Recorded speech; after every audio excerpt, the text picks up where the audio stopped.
Welcome to the NFP Podcast, where we explore the empowering world of natural family planning. I'm Amy Smith. Join me and my co-host Emily Appledorn each week. Together, we're here to dive deep into the science, the stories, and the spirituality behind NFP. Every week, we push back against the free love culture and advocate for a culture of responsible love, where intentionality and respect are at the forefront of family planning. Join us as we discuss everything from the practicalities of charting and fertility awareness to the profound impact NFP can have on relationships and communities. Whether you're new to NFP or a seasoned pro, our podcast is your go-to resource for honest conversations, expert insights, and real-life experiences. So grab a friend, settle in, and get ready to be inspired. This is the NFP Podcast. Welcome back to the podcast, guys. Emily is back with us. Yay! After her time at the Creighton Model Conference. Yes.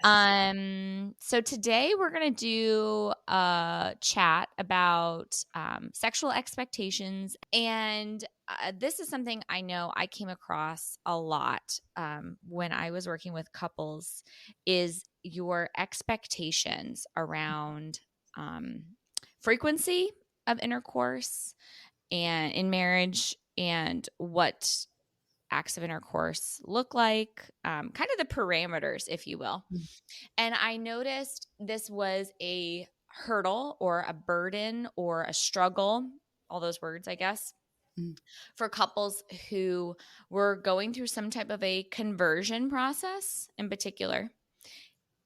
It was never an issue for couples who came to marriage with an understanding of chastity within marriage, like this understanding, a mutual understanding of here's what the sexual desire means and here's how it looks out rightly ordered in our marital union. And then having conversations about, their personal desires, their individual needs in those areas, and how they can honor the act, right? That sexual act in marriage, and honor the who that act images, right? Like we put a lot of emphasis on that. I try to put a lot of emphasis on that in this podcast because that's kind of the foundation for all of the sexual norms that we ascribe to. Is we believe this because we believe this act, the act itself, is imaging who God is. And God does not change. And God is a very specific, now he's not a being, but God is very specific in the nature, in that he is constantly a life-giving lover. And so the act always has to image that. So anyway, expectations, I don't know about you, Emily, but I have encountered this in so many different ways, and I could tell so many different anecdote stories, one of which that comes to mind in particular is always working with really sweet couples, like during their engagement. I know you and I have talked about this, like engaged couples. And I remember one young couple in particular, they were not having sex before they got married, and they were getting closer to their wedding date, and we were charting, and one of their follow-up appointments, we were looking at their cycle, and it looked as though they were going to be in their fertile window during their wedding. And I remember them both kind of looking at me like, what do we do? Or what are you going to do? Right. Or what am I? Exactly. Thank you. Exactly. Like, okay, like, how do we, what are you going to do? What are we going to do? Like, what's going to happen here, And I just kind of looked back at them and I was like, well, you guys can make an informed choice. Like, I'm not going to tell you get to use you want to avoid a pregnancy is what you're saying. Right. You're getting married potentially during this fertile window. Because we didn't know how exactly it was going to end up, but just based on previous cycles, we were thinking, And I said, well, you can make an informed choice. I mean, I'm not going to tell you what to do, Right. I'm not going to support you in certain decisions, obviously. Right. But we can't change the reality. And this is the reality of how the dates line up. Right. So those are always funny, right? Or couples who are already married, who are, maybe have stronger sexual desires, want to have more acts of intercourse, but they also want to avoid a pregnancy. And they're just frustrated with this window of fertility that's like a week long. And it's like, again, looking at you, right, as the teacher to say, okay, like, so what can we do here? Like, how can we fix this? How can we make this window smaller, or how can we move the fertile window? Or, I mean, and that's usually, I think, their thought pattern. I don't think they're thinking like, I'm going to use some type of artificial means, but anyway, it's just funny. It's like, this is not working. Like, I want this to be different. And I'm just like, but this is reality. And I Right. feel like that is the biggest hurdle. It's just this realistic understanding of how our bodies work, how that complementarity works, and then adjusting our expectations to match reality and not trying to adjust reality to match our expectations. Absolutely. Yes. So often, I mean, every situation is different, but these feelings come up so much, no matter what the chart might look like. I'm also thinking about, some people have this, I don't know if they explicitly say, but you get the feeling like, where's the spontaneity in things? And that, you know, I guess my suggestion would be, I mean, you're gonna have to get creative based on your intentions.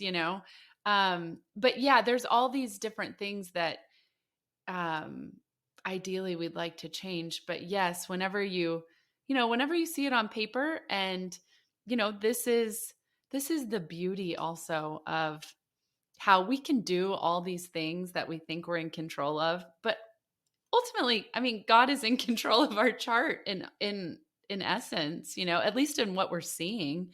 Then we can work together with him to make our decisions, but we can't really control what the chart is showing. But we can trust the chart, because if we're making accurate observations, we can trust what it's telling us. And I think this is kind of at the root of a lot of our sexual disarray in our culture, because we have had this idea that sex is on demand for so long. And so sex is on demand. These are some, I think, core beliefs now that are pretty solid in our culture. Sex is on demand. Babies and sex do not go hand in hand. Correct. They do not go together. Correct. Sex is on demand. Babies and sex don't go together. And And if a baby occurs, what are my options? right, that this Mhm. is perhaps a failure of the sexual act, right? Mhm. Um, for Mhm. sure, yes. And I think that if we're going to change our culture from a culture of death, right? This Mhm. idea that life and love are not intricately connected, and that love does not come with an immense amount of responsibility. Um, that we have to start at such a root level. And I think one of those roots is this true understanding of how our procreative systems work together, and um and how sex and love work together, and in a relationship, and how we can respect one another in those relationships.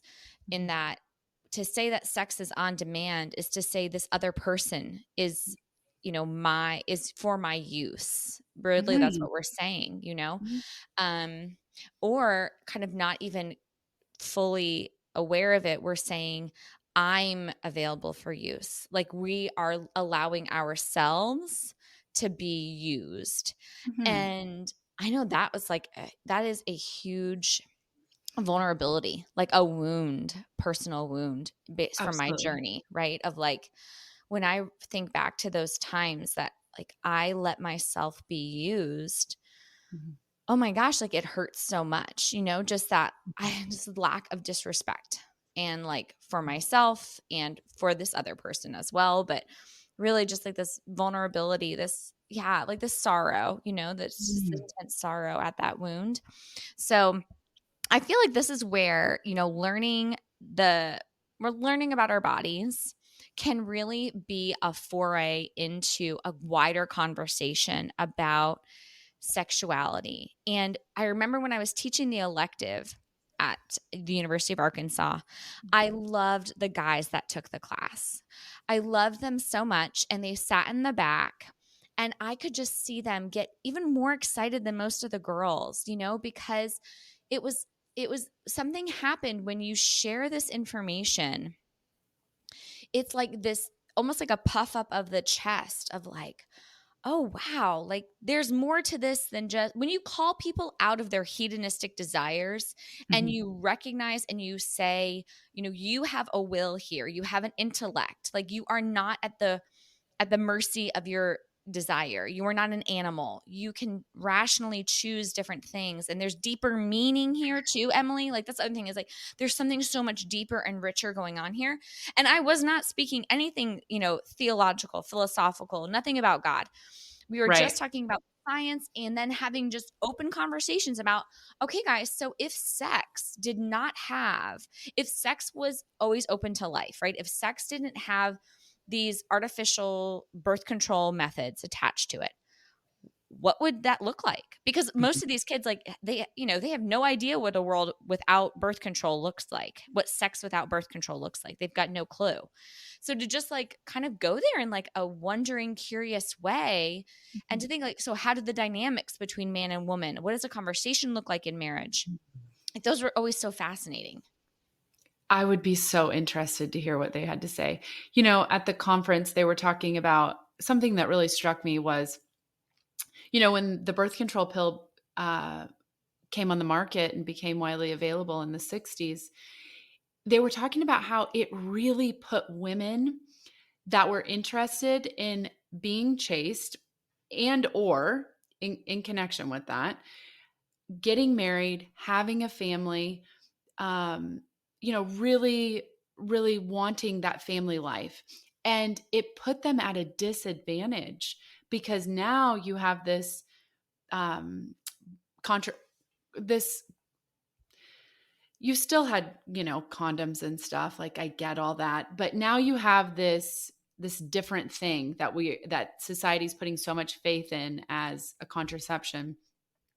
And it completely, that is when the separation started. That is when the separation of sex and babies just began to unfold. And then you have abortion that comes on, not long after that. And then that's the answer to the babies that do come about even when using contraception. So it's just that was just really interesting to me to think that, if you're a woman that you thought you were going to grow up and get married and have babies and date before that, obviously, but now these women that have access to contraception are able to, have a different dating relationship. And then in turn, that man, you know, it, men started to delay getting married when contraception became available. And so there's just so many things that went awry, obviously. But I just thought that that was so interesting that, you know, women became,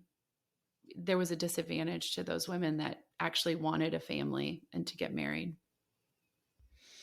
I think that having conversations, so the best way to avoid kind of this stickiness of or the future, I guess, the future stickiness of having a relationship where people's expectations are off and all over the place. No matter how well we start, we're fallen. So we're always going to have that potential of using each other, right? We always have to just be cognizant of that in marriage. Even the most holy of people can fall into Absolutely. that. And even not with intercourse. We might be talking Exactly. about, I mean, we can use each other in a million different ways. It's true. Yeah. It's true. That's very true. But I would say like kind of the best way, quote unquote, like a preventative measure would just be smart in dating and Mm. having conversations early. And then if answers don't line up, like Mm. walk away. Like, okay, we'll move on to the next person, not move on to the next person in like a using sense, but it's like, hey, this is not the person for me. If you decide to stay, you just being fully aware of like, okay, I'm hesitant to ever, suggest that, someone hold out for hope that maybe they'll change. Don't do that. Just don't do that because there's other people Mm. that already, are aligned with that, maybe try, have conversations, and see, but Mm. yeah, we can't change people. That and was people are not projects. So That was something so beautiful about your story that I didn't realize about, dating before Joey, who is your husband, dating before him and then dating with him.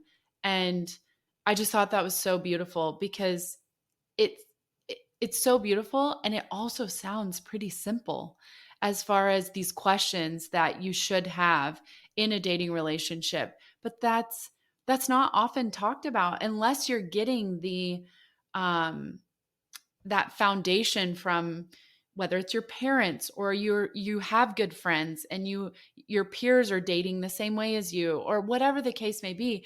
We're just not encouraged or even thought to do things like that, and I think that that's so important. If you haven't heard Amy's story, it's really incredible, and it just speaks to doing the research before making the marital commitment. and that's why we always say like or why we always say, I should say, why the church, I say we as in like the church, the Christian community, why we say that, cohabitation and premarital sex, why they are not good. One of the many reasons is because it clouds you. Whether you want to believe it or not, it does. And you don't want to be clouded when you are interviewing someone for a lifelong marriage. Like you want to be on your A game. And and and I and not and most people, you're doing the best you can, right? You don't know what you don't know. And I'm beyond grateful to God for his grace and for bringing people into my life to say, hey, maybe you want to start asking these questions while you're dating. Like, use that time. It's very purposeful. Don't just like go out and do stuff or like mindlessly sit in front of TV together. Like, spend like focused time having fun for sure. Go do fun things, get to know each other, play around, have fun. Like, but at the same time, also like make time for focused conversation. Like, okay, what do you want out of life? And then in this area, like, how do you view marital sex? Like, what does that look like? And because if you can't talk about that, then marriage it's going to be really hard in marriage too. So I feel like it's just something that, if there's a struggle there, if there's a wound there that prevents the conversation, if there's some sin that is happening that is making the person uncomfortable with the topic, like getting to those early is so important. But most couples that I have worked with, I did not encounter them at that time. I encountered them when they were already married, maybe struggling with infertility at that point, or they were one of them was having some type of a conversion experience or just a medical experience, and they were coming off of some type of a hormonal birth control device or other means of avoiding pregnancy. And now they were trying to do this. And it is a huge shift, you guys. Like, I cannot understand that unless you're having some like radical, profound conversion together and you're both like, I see the wrong, I see the evil, however you want to term it. And now we're like 100% on board here. Like, that's rarely, I would say, happens. Like, it's awesome when it does, but it's not always that fluid. It's usually a little bit messier making the transition, and it's harder. Just like any other, this is where I'll go to like just human health behavior. We know this, like we just know this about changing health behaviors is hard. Changing human behavior is hard. But there's a lot of strategies we've learned over the years through great social science and health science research and psychology research to help us kind of move through those challenging transition periods where we're trying to change behavior. And this, you could even say like, this does fall into that category of, okay, we are going to change our lifestyle in this way, and it's going to be a little hard. But once we get into the new behavior, it's not going to feel hard anymore, because once we establish it, that becomes the new norm. But that transition can be challenging, especially when we also have the culture and the community perhaps around us. We know that impacts our behavior, our perception of what's right behavior and wrong behavior, acceptable, unacceptable behavior. And that can impact our ability, our motivation, our thought pattern as we're trying to also transition. So there's lots of different things we have to consider here as we're trying to move our expectations away from a culture of use, a culture of kind of mindless sex, to one that is more mindful, responsible, loving, focused on the other as gift, not using. And you were talking about, it's very rare that it's both the couple, or both people, the man and the woman within the couple, are coming at this at a huge conversion. A lot of times it's one is ahead of the other in the sense of, understanding all of this. And so I think that's really another reason why it's so important.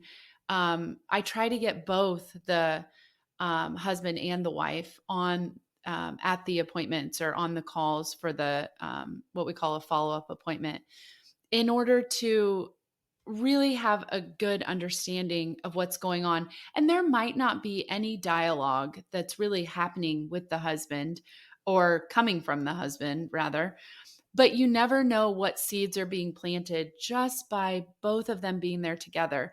And it just really can bring so much support to the woman, who naturally, in any natural method, is going to do the majority of the heavy lifting. That's just the way we're made. And so if you can have that spouse just be, for lack of a better term, I use this quite often with my couples, it's such a beautiful example of Saint Joseph, right? There's not much to say. You're standing there supporting her. And that's sometimes all you can do. But even if not both people are on board, I think it's just helpful for both the man and the woman to have as much information as possible when it comes to this part of their marriage. And hopefully the learning of the cycle leads to a deeper and greater love for God.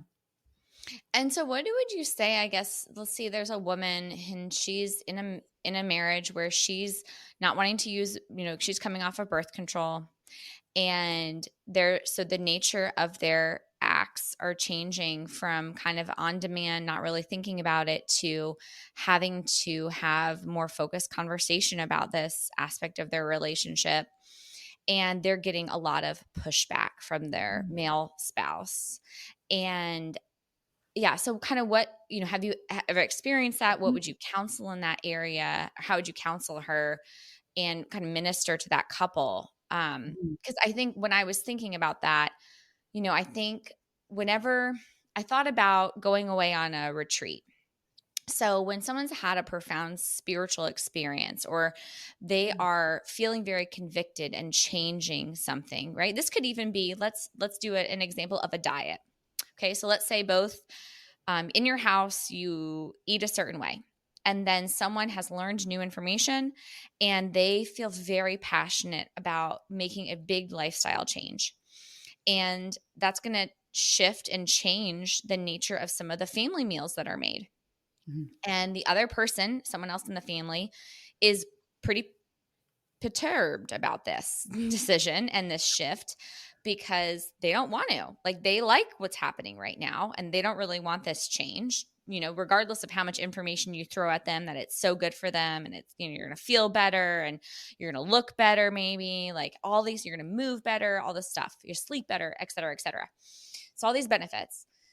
But I don't want to do it, and it's kind of like the toddler stamping their foot. No, like I'm happy with where we are. And so anyway, I think in that situation, whoever it is that's making that change, that's impacting the other, always coming at it from that approach, like a gentle approach of love. And the only thing I could think of, Emily, and then I want to hear your thoughts too, is that, if I was in that situation as a marriage and a friend of mine was sharing this with me, I think what I would try to do, or what I would hope I could try to do, is make the time, really take on most of the burden, quote unquote, of like really learning the method, answering questions as much as I could, and not being very careful not to shame this other person for not joining me in this, or, for being where they are in this moment, that this is hard for them and they don't want to do this. And so trying to respect that as much as possible, and using those times of infertility, if you're trying to avoid a pregnancy, right, to make intercourse as like fun and enjoyable as you can. Does that make sense, Emily? Like really using that Totally. time, yeah, like that precious time together to see like kind of like it's worth the wait, if you will. Like it just I feel like I don't know. I just feel like being very mindful of that because oftentimes in couples, right? This is most of the time women have less of a sex drive than men. So the Mhm. lack of sexual intercourse during certain times is not going to impact the woman as much as it's going to be the man. And I feel like in those opportunities, we're given as the woman that chance to love our spouse by being cognizant of the struggle that they might be having and how can we be affirming in our love for them. And then in those other times where, okay, well, now we're infertile and now they connect with us through that act, that closeness. How can we just be more cognizant of making sure we're sharing that time with them? Does that make sense? I think that's how I would approach it. Oh, it makes total sense. I'm thinking about a lot of different things as you're giving both that example with the diet and just the overall question of how would you approach this. I would say this is pretty personal for me. I could resonate with both the example of the food and the contraceptive nature and moving towards a natural method. And so I can think of a lot of thoughts with both of these things. And what I often tell my couples, so I'm thinking I would like to come at it perhaps from two perspectives. One, from the couple that's not charting yet any natural method, but there is this feeling of, okay, this is not something I want to do, whether it's because of faith reasons or whether they're just not happy with the effects of hormonal contraception or any contraception, rather. Um, One thing just to add here that I thought was really interesting, a statistic that came up, I can't remember the exact stat. It was ridiculously high. Most Catholic couples do not consider condoms and withdrawal method contraceptive. So, whenever I'm saying this, I'm talking about oral contraception, but this could be any form of contraception. And so, I'm just thinking about, in my experience, this has happened to me. And what I didn't do that I wish I would have done, and what I tell my couples now, is I wish I would have just done the research. I was feeling these things, but I was also being told from a medical professional after I started, for example, trying a different method, a temperature taking method. Oh, you can't, if you want to avoid pregnancy, you can't do that. Like that's not, that was just not encouraged. And so I'm getting this medical professional advice, which is probably pretty common for any woman that's going to ask about what are my other options if they do go to the physician to see what they say. So I'm getting this, and then there's pushback from my spouse, and I just didn't I didn't even know where to go. Obviously, I could have used Google, don't get me wrong. But I just didn't know. Unfortunately, this part just was not taught to me in a deeper level on a deeper level. So what I wish I would have done, I wish I would have just started searching. I could have opened books if I didn't go on. I could have done something. And then from there, I wish I would have looked at effectiveness, because if I really would have gauged effectiveness to contraception versus natural methods to whatever, I could have easily come to a decision or to more information that would have been helpful, I think, for my spouse. Because ultimately, in a situation like this, you want to figure out what's the fear here? What's the real concern? Is it that we don't want to get pregnant? Is it that sex is not going to be spontaneous? Is it just the control of when I can and when I can't? Like what is the deeper level here? Is it, morality? Like what's really going on? So having those conversations and then doing the research. And so that's another reason why I say, if a couple is charting a certain method and it's not working for them for whatever reason, keep trying. There are so many options. There are some that are more effective than others. I do believe that when it comes to natural methods. But keep seeking, keep searching. You will be able to find one, in my humble opinion that works for you. And so, yes, I think the talk about not shaming the other person, that is really important, because we don't ever want to do that to anyone, let alone somebody that we care for and love the most. And so I think it's ultimately understanding the root fear. What is the overall deepest concern of seeking out this new information? And that could also be used in the diet perspective or any perspective. Just what's the getting to that root, because that might be a wound that needs healed. And so just understanding all of that. When you said, this not being able to engage in spontaneous intercourse. Mhm. So maybe this is just personally. I feel like Mhm. the idea that sex should be spontaneous or needs to be spontaneous to be enjoyable is just such a myth. It's just a myth. Like, I completely agree. I don't Completely get it agree. at all. And when I hear people talk about it, to me, that is like they talk about nature versus nurture. Is that of our nature that we would only enjoy, left without any type of outside influence? We would perceive sex as only enjoyable if it was like, oh, I have the feeling to have sex. Okay, we have to have sex. That was the best sex because it was just like spontaneous engagement Right. versus the active intercourse where I say, hey, sweetie, let's get the kids to bed early tonight so that we can have more time together tonight. Like that active intercourse is going to be less enjoyable than just the spontaneous active intercourse. That I don't think that's true. I don't think that holds any weight. It's kind of like saying, well, if I just spontaneously walk into a party and they have birthday cake and I spontaneously eat the birthday cake, it's so much more enjoyable than me knowing on Saturday my son has a birthday party and we're going to go and have birthday cake, that cake is any less enjoyable. Like that is just, forgive me, like such crap. I think that is such That's a crap. great example. That's a great And example. I think it really I think it really hurts, I think it can hurt a couple. And I think it's very immature. It's very childish. I feel like it's kind of the whiny person in the relationship saying like, "Well, I have to have it whenever I want it." And it's just like, "No, you can have the cookie on Friday nights because that's when we do dessert in our house, little person." Like, you know what I mean? That's kind of how it sounds very like Yes. childish, as Yes. opposed I just don't get it, Emily.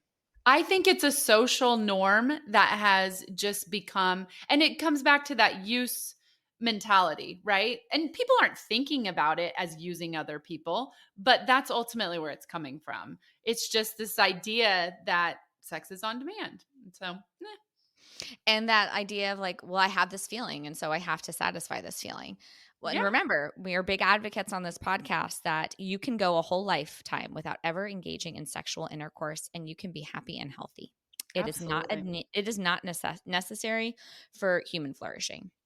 It Absolutely. isn't necessary for human survival because we have to procreate in order for the species to continue. But physically, physiologically speaking, you do not need to have sex for health. The last thing, Mhm. or one other thing I was just going to say is when you were sharing is, ask, you talked about like you could ask Google, you could have searched and asked Google, but Mhm. and that made me think of my son. So we have one of those like Alexa apps. Mhm. And so he loves to, he does this like history curriculum for school, and it's an audio curriculum, and he loves it. And I love it too. It's really great. Well done. But he'll like have questions that'll come up from that, or just something else through in our day. He has like random questions, and he'll go and ask Alexa. And I hear him ask Alexa sometimes, or sports scores. Okay, so like he wants to know the score of like a professional game or like a college game, and he'll go and he'll ask Alexa, but he doesn't know how to word the question. So Alexa will respond by saying, I don't quite understand what you're asking. Can you try again? And then I have to give him the words to phrase the question because I know what he's trying to ask, but he did not know how to ask the question. So I guess that's what I'm using that as an example, Emily, to say like, if you again, you don't know what you don't know, and if you don't know what question to the way you ask the question is how you're going to get the answer. Like the questions we ask are so powerful. So if I'm asking the wrong questions, I'm going to keep getting the wrong answers. So I have to make sure the questions I'm asking are going to get me the answers that I'm looking for. Does that make Ab- sense? yes. And So then my question is, yeah, how would you know? And I think asking people you trust, having those maybe one-on-one conversations. I'm just trying to think how could I have done it,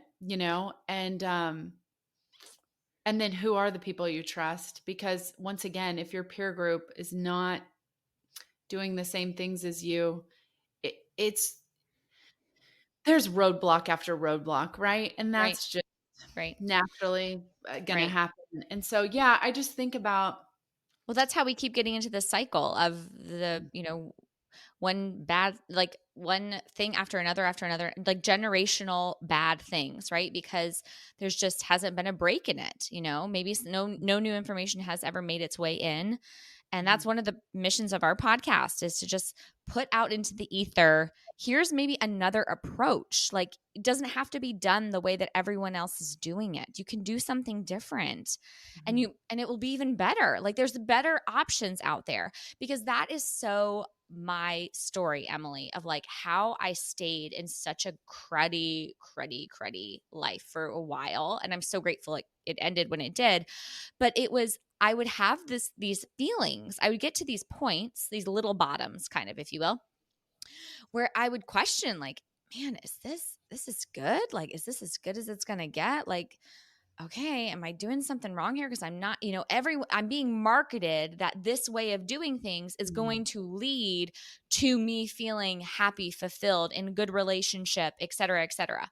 Mhm. But I'm doing the things, but I'm not yielding the results. And I always took it, and every time I'd get to that turning point, right, that crossroads, the message I received was just more of the same message. And it was, so then I picked up on, oh, well, maybe I just need to do more of it. Maybe I'm doing it wrong. So if I just do more, then it'll yield better results. And then it wouldn't, right? It would just, and then finally you just kind of bottom out, and it's like, okay, there's got to be something. I guess I'm going to try what the crazy Christians are talking about, like, because this is not working. I keep doing it. And then, yeah, you're willing to try something different. So it's sad or hard to say that sometimes, but yeah, really sometimes you have to be in a lot of pain to seek another answer. I just would love it if, that wasn't always the case with our human nature. And we were like, things are going okay, but not great. And that's when we seek something else. And I think that's one of the great things about all the technology nowadays, is that you can find a breadth of information that is maybe outside of your bubble, that Mhm. you're not used to hearing. And then you can use that as a transition into finding, like, wow, there's actually a lot of other people living this different way. And again, another purpose of our podcast is to say there are a lot of people doing this. Like, it's not random, weird, one off cult like groups. Like, there are Mhm. normal, healthy, happy people who are not engaging in intercourse outside of marriage, who are having healthy marriages where sex is put in its proper place. And like, this is possible. This is possible, and it's actually happening. I would venture to say that, well, number one, I definitely think that there are more and more couples interested in natural methods. Now, whether they do the research and figure that out, I think is one thing. But there is research to show that regardless of morality, women and couples are interested in um, non-hormonal contraception as an option for planning their families. And so I think when presented with an option, so how often are women just given what they're told as option, or what they're told their options are in the doctor's office, right? Which is only going to be hormonal contraception. So how often are those women just given these different options, and then they choose that, but that's not their overall desire. And it's easier to go along with whatever's being offered to you, especially if it's a form of contraception that's meant to, quote unquote, last multiple years before it's, you know, addressed. And when I say that, I'm talking about like an IUD or an implant of some sort. So I just, I think that it's a lack of knowledge, it's a lack of awareness, and you really have to have courage if you're going to seek more information, especially if there's the people in your inner circle, whether that's friends or family, are not living any sort of lifestyle. So that would be something that you would be curious about knowing more about, that might lead you to what you're looking for. I just think about the story you just gave, and how many women and couples are in situations like that, but they don't have anyone to turn to or to even bounce these feelings off of, let alone the person that they're dating, but maybe their friends. And so if you're feeling those things, that is going to take a lot of effort and a lot of courage to dig out of that, that deep lifestyle, that lifestyle that is not getting you the results that you're looking for. And so I would just say, do not be afraid. Keep seeking, keep searching, whatever that is, or wherever you have to go to get the information. Just keep digging, because if you're looking for it, you will find it. It might take time, but if you have that desire, you will find it. I firmly believe that you will find it. So yes, and please reach out to us via email if you are, I don't know, if anything just resonated with you and you're looking for more information or support or have questions. We'd love to hear from you. We've got to wrap this episode up now, so I know I have to go get my kids up to start our day. So I have to get going. But it was so good to see you again, Emily. I missed you.